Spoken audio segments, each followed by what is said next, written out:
Hi and welcome or welcome back to my YouTube channel. My name is Flo and today's video is a December reading wrap up, and then I thought I would add my reading statistics for the whole of 2023 at the end of this video. Normally I talk about everything I've read in the whole month at the end of the month and I give a full wrap up, but it's actually mid-December as I film this right now because for the rest of the month I'm going back to my parents' house and I didn't want to have to take the books that I'd read at the first half with me to Bristol to film this video. So I thought I'll do a wrap up of this and then it will just switch and I'll probably be in a different setting in Bristol for the rest of the video to talk about the books that I read at the end of the month that I haven't read yet and what my statistics come out at. I've currently on, I think, 124 books and my goal was 120 for the whole year. So I wonder what it will get to by the end of the month in the next couple of weeks. But without further ado, let's get into the books that I read so far in December. I've currently read 7 this month, which is actually pretty good considering we're at the middle of the month and I normally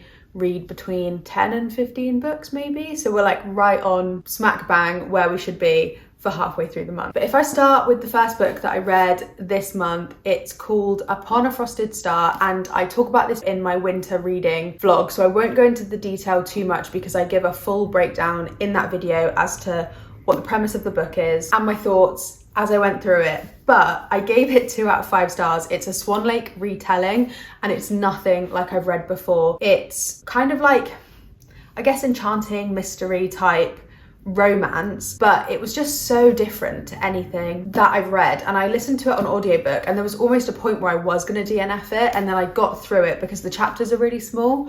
I did get through that and I enjoyed the latter half of the book, but yeah, just not my cup of tea. So 2 out of 5 stars. But if you want to check out my full thoughts, go to my winter reading vlog. And then the same for this book. Sorry about the cover. I got food on it or something in my bag as I was like leaving work and it ruined the cover, but sad.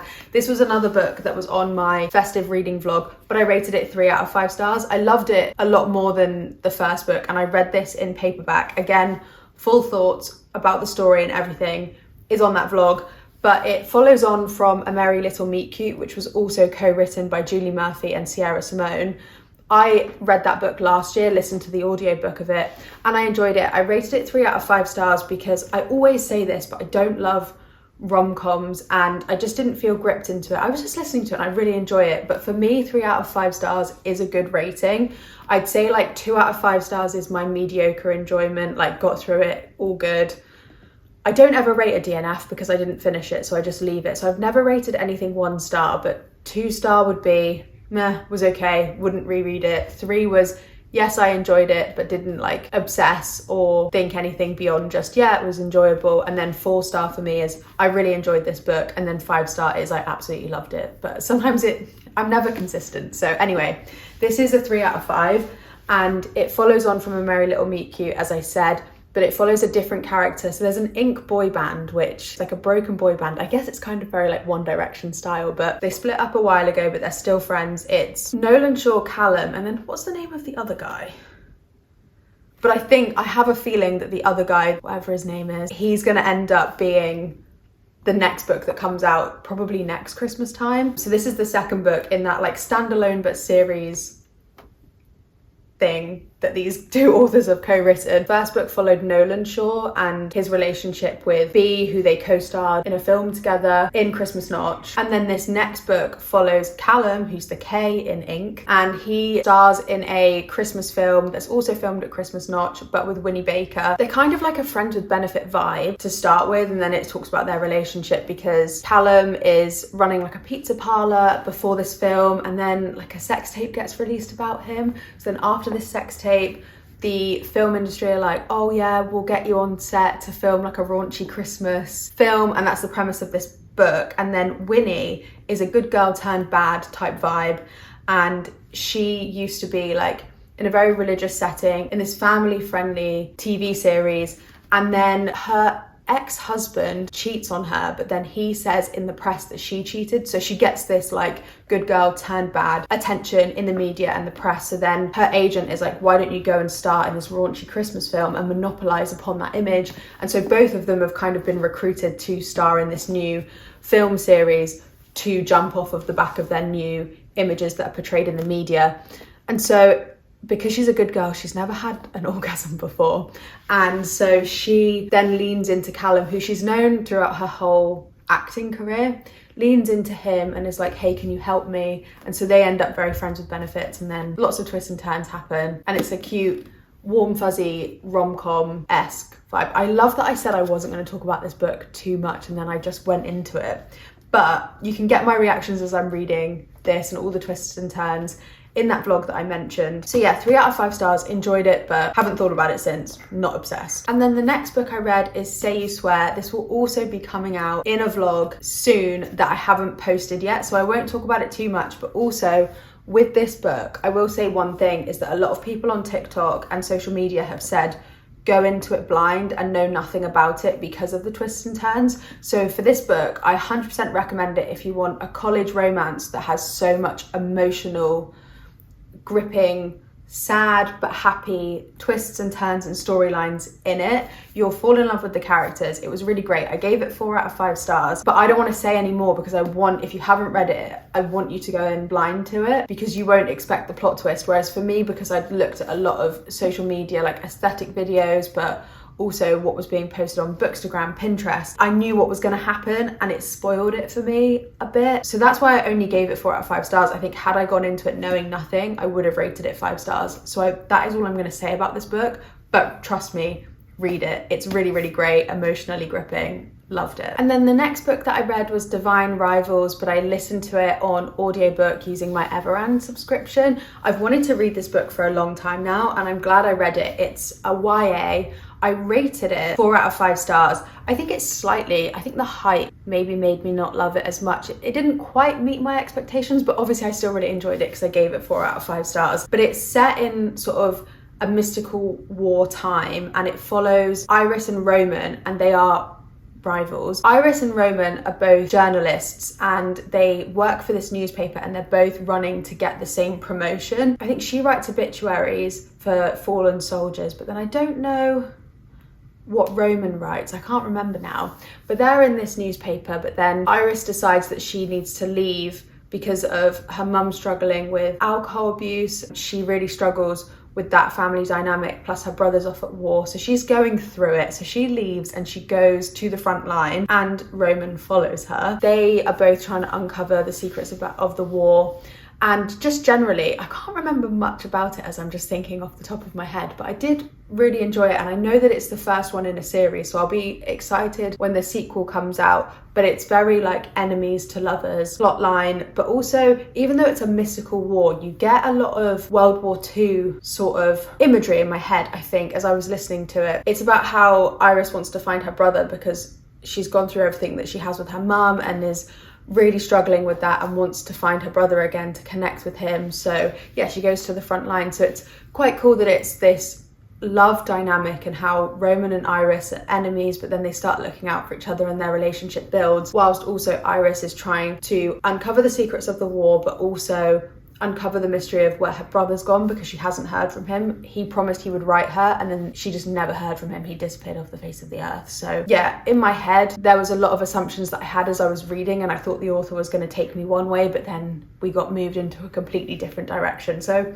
I really did enjoy it. I just didn't love and wasn't obsessed with it. I found it quite hard to get into at the beginning because I don't love wartime like historical fiction, and I found it was really similar to that. So I think had it been a bit more high fantasy or completely different world, maybe I would have enjoyed it more, but nonetheless, I got through it really quickly, then was gripped by the end, and I can't wait for the next book. So I'm looking forward to seeing where the story progresses. I had to momentarily stop filming because there was so much drilling happening outside. I have so much work that's being done in the area. I think maybe in the rush before Christmas. So if you can hear any background noise, I'm very sorry, and I'm gonna try and pause every time they start banging or drilling something.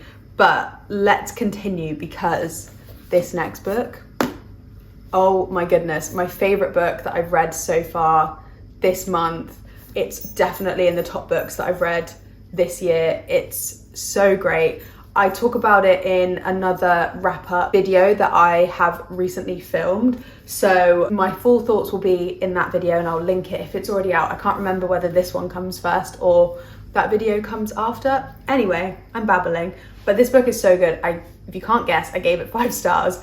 It follows Indy and Ryan, and Indy is Ryan's twin sister's best friend, and she moves in because she's broken up with her boyfriend of 6 years, so it's forced proximity. Best friend's brother is the trope. I was trying to think of the relationships then, and it's a sports romance. But Ryan is so on a pedestal as one of the best book boyfriends that I have read. He is very acts of service, very, very thoughtful. So they're fake dating, and as he's avoiding trying to think about his real feelings, you can see through his actions how obsessed he is with her, and I think he falls first. So yeah, just this is one of the ultimate romance reads that I think everybody talks about this whole series. So if you haven't read it, definitely read it, because it will definitely, if you love sports romance and those tropes, this will be high on your list of best reads. And then another book that I read that isn't on any vlog, and I just read it because I heard the title and I wanted to read it and I saw the hype, was When in Rome. I listened to it on audiobook. I listened to it on Audible because it was free. I don't know if it's still available on the Audible included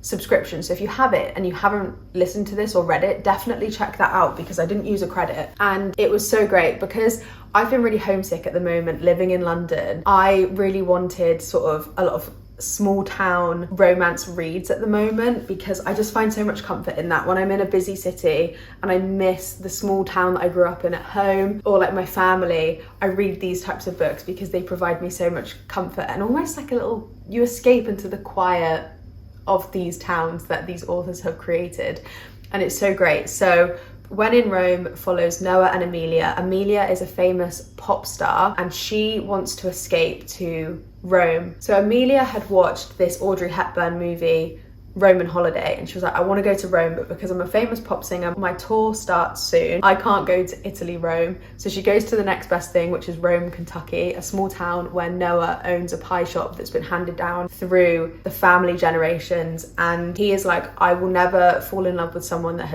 is flying through and visiting the town, because it doesn't last, it doesn't work. And Amelia is resisting falling in love, and she's just struggling with the fact that she's very high profile, huge fame, think up with the likes of Taylor Swift or something like that. And so she goes to this town to escape, and it's really cute seeing all of the different members of the town and Noah's friends and family like protecting her and keeping her identity a secret, and just allowing her to escape into this lovely picture perfect town. And it's great. She ends up staying at his house. It's just a funny way, and I won't spoil it, but the way that she ends up having this forced proximity with him is really quite hilarious. And I was just giggling throughout it. I listened to it in 2 or 3 days, so really quick. I rated it 4 out of 5 stars, loved it, really enjoyed it. I also realised that when I talked about my ratings earlier and I said if I love a book, it's 5-star, and I described 4 stars by saying I love this book as well.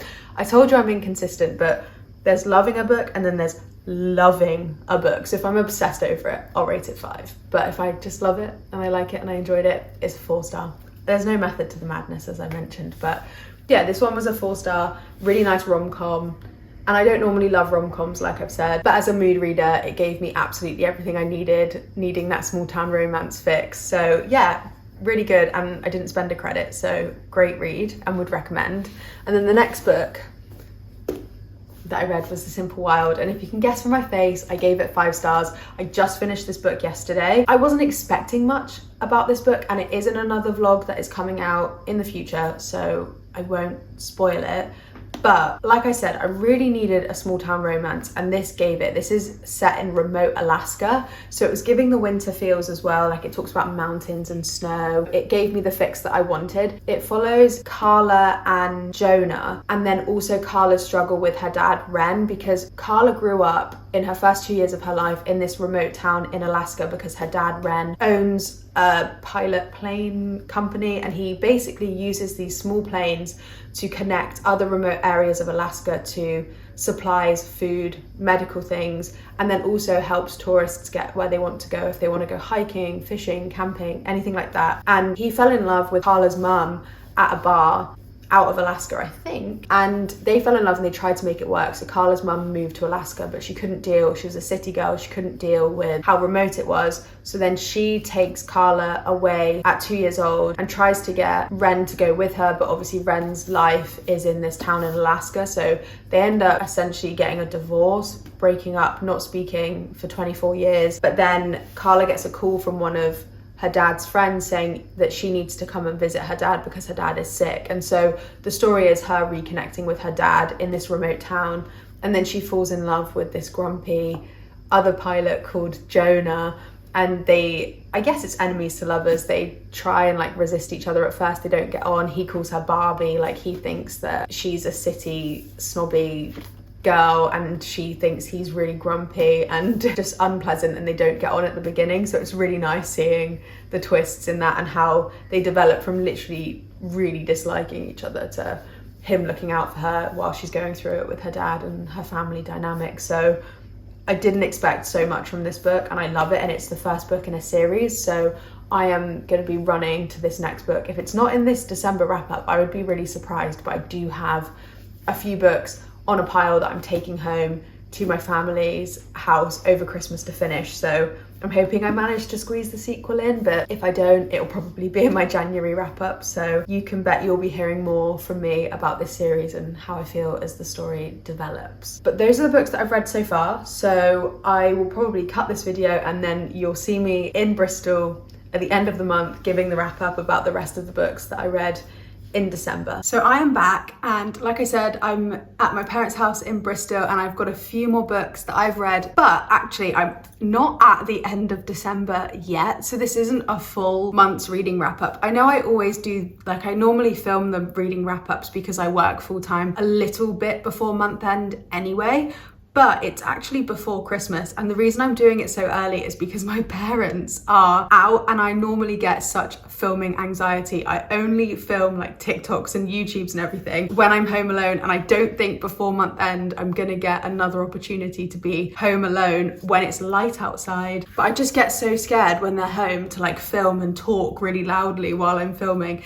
which is funny because my parents wouldn't care at all, but I just get really nervous. So anyway, we're doing the wrap up a little bit early, but I already know the next books that I'm probably going to read towards the end of the month, and I've had a few hiccups with some of the books I plan to read, so we will talk about that. But I've read 5 more books. I don't think I'll read that much over the Christmas period, but if I do read loads more, I'll make sure to add them to January's reading wrap up. Let's get into the 5 books that I have read since we last recorded this video. So let's start with Love Light Farms, a really classic option to pick as we're leading into the holiday. After filming my festive reading vlog, I really wanted to read more Christmas books and holiday books to get in the spirit because I just loved doing that challenge. It was so much fun. So this one has been all over my TikTok For You page, all over BookTube, so I thought I would pick it up and give it a go. I actually rated it 3 stars. I did enjoy it, but I listened to the audiobook version of it and I found myself sometimes dipping in and out and not fully paying attention, but because it's a romance book, it was really easy to follow along anyway. The tropes are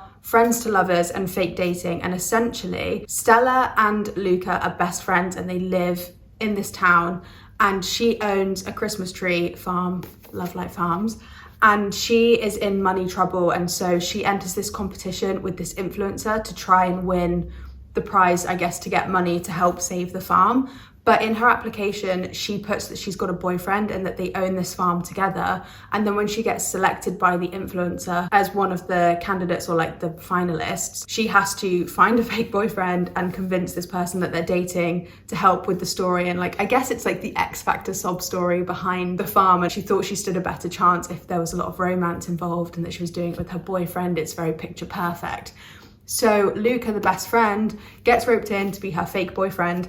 But throughout the whole thing, you can kind of tell that they've both liked each other the whole time anyway. And so having this like fake dating thing, inevitably friends to lovers. I rated it 3 stars because I enjoyed it, but I wasn't that bothered by it. And it was okay. It was fine. I can see why other people would really obsess and love over it, but it just wasn't for me, and I think that's okay. But I liked it, and I don't know if I'll continue the series. I know this is the first book in a series, and I don't think that the other books are festive books. Maybe they are, I don't know.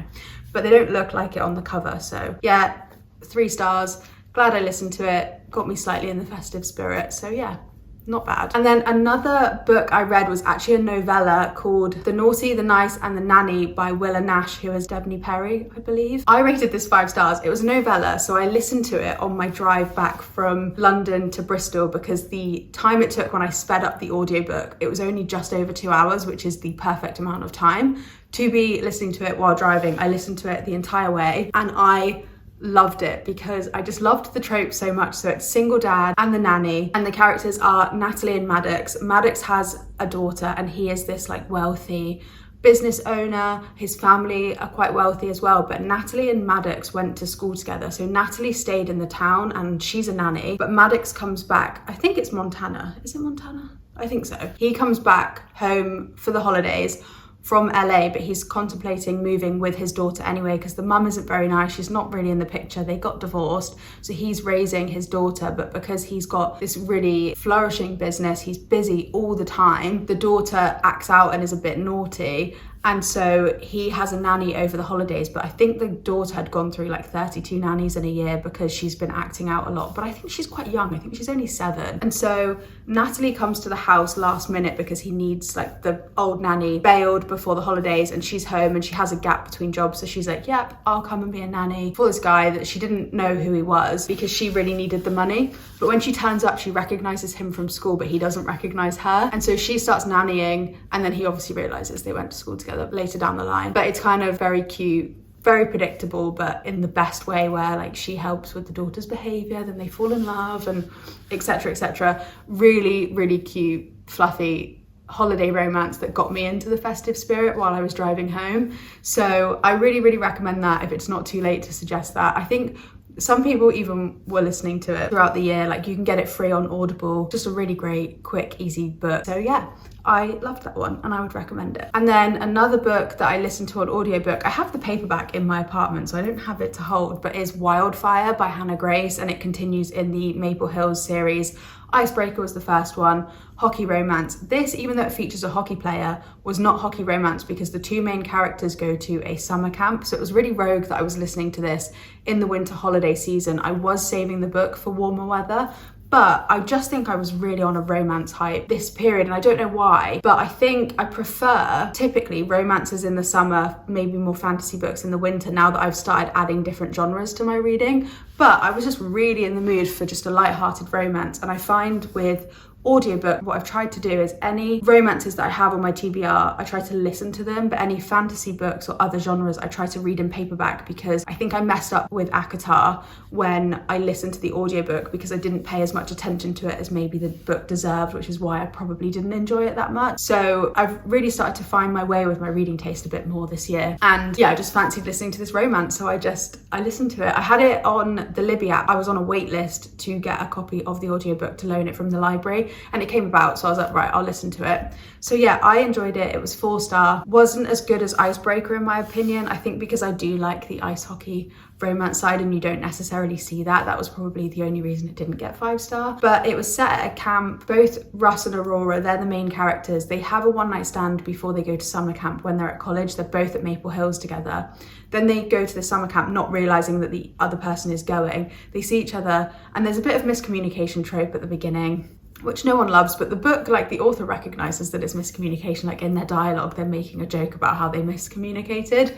Some people like that, some people don't. When they're at this camp, there's a rule which is like no fraternizing, and Russ really needs the job, he needs the money. He comes from a bit of a tricky family situation, and so he's like, no, I don't want to fraternize. He's quite like a good boy. Like I guess the tropes would be like golden retriever guy, forced proximity, and then what's the trope name for when they're not allowed to date? I don't know, but anyway, there's no dating, etc. But really good, really great read, really easy to listen to, a nice romance, exactly what I was in the mood for. So yeah, 4 stars, really great. And then I am just about to finish this book, which is why it is going on this reading wrap up, because I will finish it in December, but I'm going to finish this today, and it's Killer Instinct. It's the 2nd book in the Natural series. I saved this book for coming home to Bristol because it's about serial killers, and I didn't want nightmares at home, like when I'm home alone in my flat. So I saved this to be with my parents, and I have been making my way through it slower than I imagined, but it's the holiday season. I've been seeing friends, I've been catching up, I've not prioritized reading, so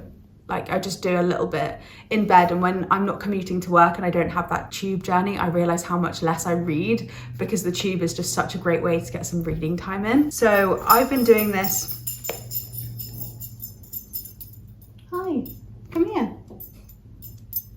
So yeah, I've been reading this a lot slower, which is why a lot of the books that I've read so far, I've been like, oh, I've been listening to this on audiobook, and this is the only paperback reading that I've mentioned, but it's because I'm reading slower.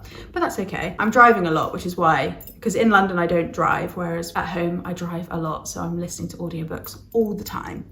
But Killer Instinct is the second in the Natural series. I think I gave the first one 4 stars. I'm also giving this one 4 stars. I'm enjoying it. I'm gripped. There's so many twists and turns. It's like a YA thriller / crime book. And I like that it's YA, because just like the first one, I'm flying through it. So yeah, I've been enjoying it. And even though it's YA, it's nice for me because I don't really love crime or thriller. Like when I read Verity, I was quite freaked out. I spook really easily. And so I think if it was an adult crime book, I would maybe be like, oh no, or like a thriller, I would struggle. Whereas because this is YA, it's quite nice and it's not too gruesome. But yeah, I'm just really enjoying this series. I think I've mentioned the Natural series before in the premise of this book. I can't remember what video I mentioned it in. Oh, the Sarah Crowley reading vlog, because Sarah Crowley recommended the Natural series as a whole, and so I started reading that in the reading vlog. So my full thoughts on the first book are in that vlog, but this continues it. It's essentially an FBI program for, I think they're 17 or they're under 18,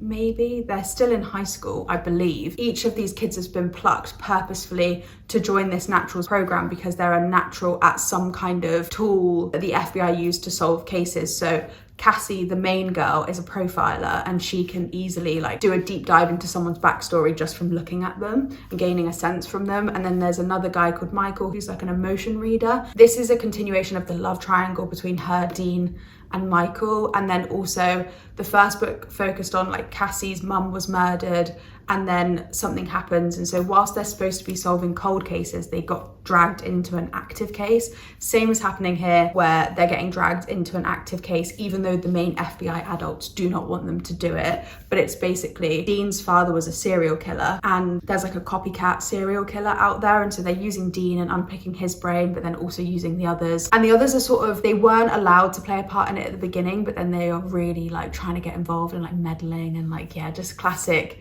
really hyper intelligent kids trying to like uncover this crime. It will be a 4-star because I don't think this will change my opinion that much. It might do. I mean, it's a twisty turny book, isn't it? So never say never, but I'm saying 4 stars. But I've always mentioned I love this series because it's really floppy. But do you know the most devastating thing is in the UK, they've only, and I think Hachette, is that how I say the publisher name? They only produced or published books 1 and 2 in the series. And then the US, which is Little Brown's books, have published all 4 books in this series. But the problem is I can order on Amazon the 3rd and the 4th book in the series, but they'll be a different size because they'll be the US books. So that's really sad that my series is not going to be in a line.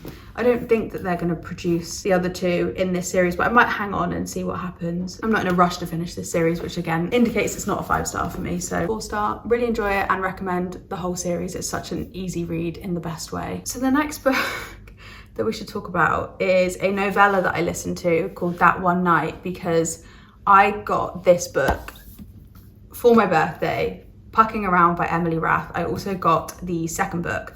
And so I went on to Everand to listen to this. There are some novellas in between each one. And That One Night is the novella 0.5 to this #1 book in the series. And so when I went on to Everand to get the audiobook to start listening, because there's no way I'm sitting reading a book this thick that's just a romance novel, it's way too thick. I mean, I know I did that with Boys of Tommen, but it's totally different.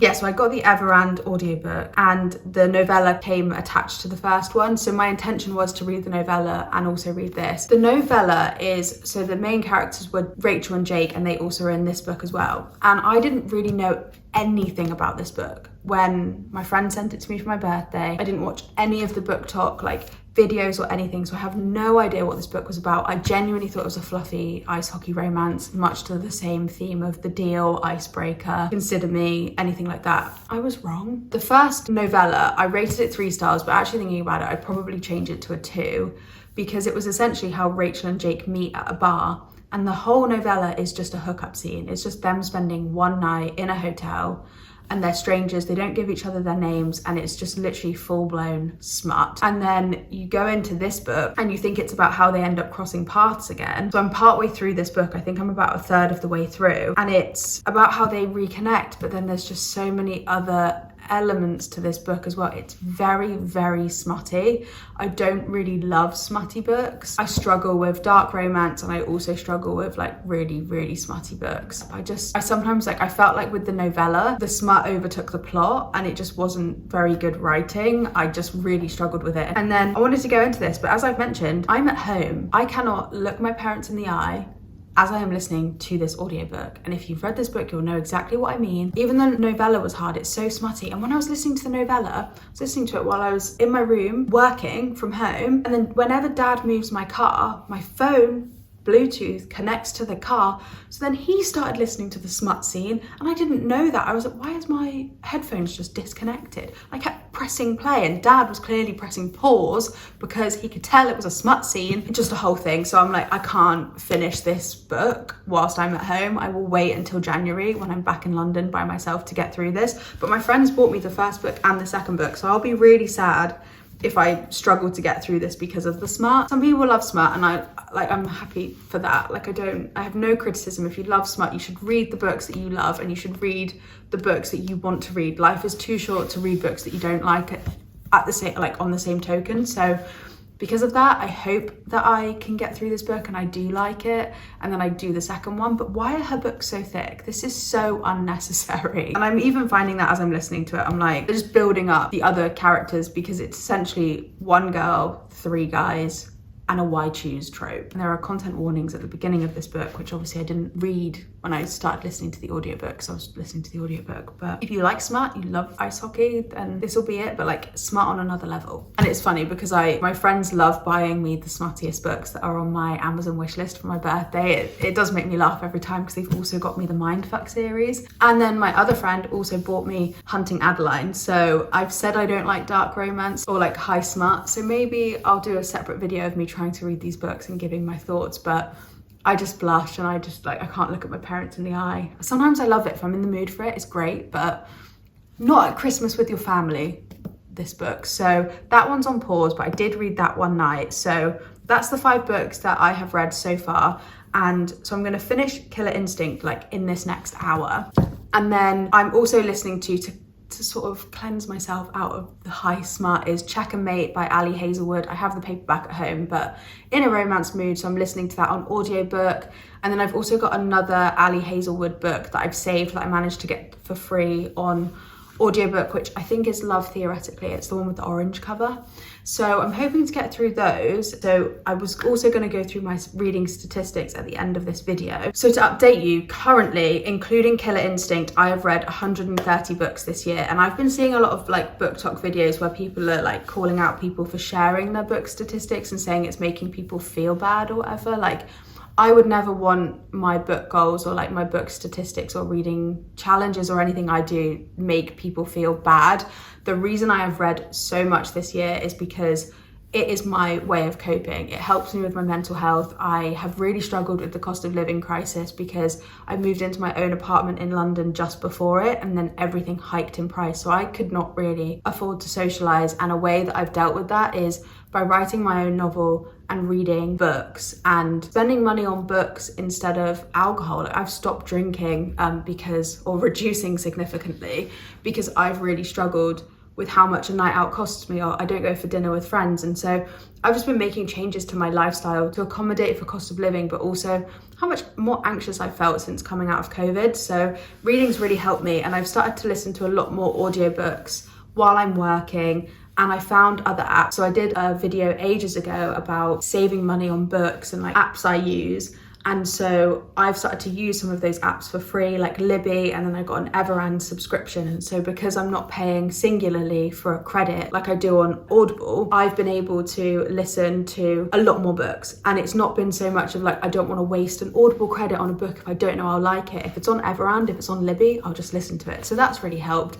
I've been walking a lot more with my dog. So that's just increased the amount I've read. And some people say listening to audiobooks don't count, but I think they do towards your reading goal. But I'm not getting into that debate. So yeah, that's why I've read so much more. So my last year's reading challenge was, I set myself a goal of 50 books last year and I read 71. So this year I've seen an 83% increase in the amount I've read, and I'm in the top 25% of Goodreads for the number I've read, which some would argue is actually really quite lame. Maybe it is, but like I said, it's been a huge coping mechanism for me this year in the cost of living crisis, also being more anxious. And I just think no matter what, your reading experience should always be fun to you, and if it's not fun, don't do it. I've struggled to DNF a book, but I've started to do it more recently because I'm like, life's too short to read a book you don't like. But also, if you want to do other things, like some people would look at me and go, how did you read so many books? But then I would look at other people and I'd see their stories of socializing on Instagram and things like that, and I'd be like, oh, I'm so jealous that you can go out for drinks with your friends and like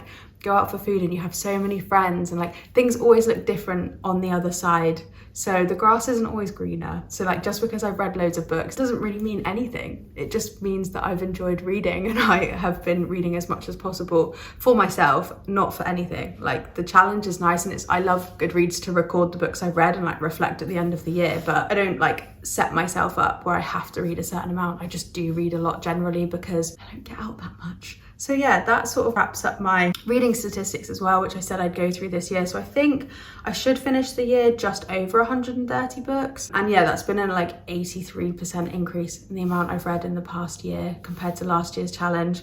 I've been really loving reading. I've really loved this year expanding my genre horizons and reading romance, crime, thriller, psychological thrillers and fantasy. Did I say fantasy? Romance? I've read a few genres. So yeah, it's been a really great year of reading. I've really enjoyed it, and I'm not going to set myself a challenge to beat my reading goal next year. I think I'd like to read less next year and hopefully socialize a bit more and get out of my comfort zone a little bit more. So I'll probably set my reading challenge to maybe 80 books and see how I go. I actually set myself a challenge to read 70 this year, and I just read way over that for the reasons I mentioned before. So yeah, that wraps up the books I've read in December. Any more that I haven't mentioned on this video that I will read it by the end of the year, I will make sure to add in my January reading wrap up. As always, please let me know if there are any books that you think I should read. Please recommend them in the comments. But yeah, thank you so much for watching, and I will see you in the next video.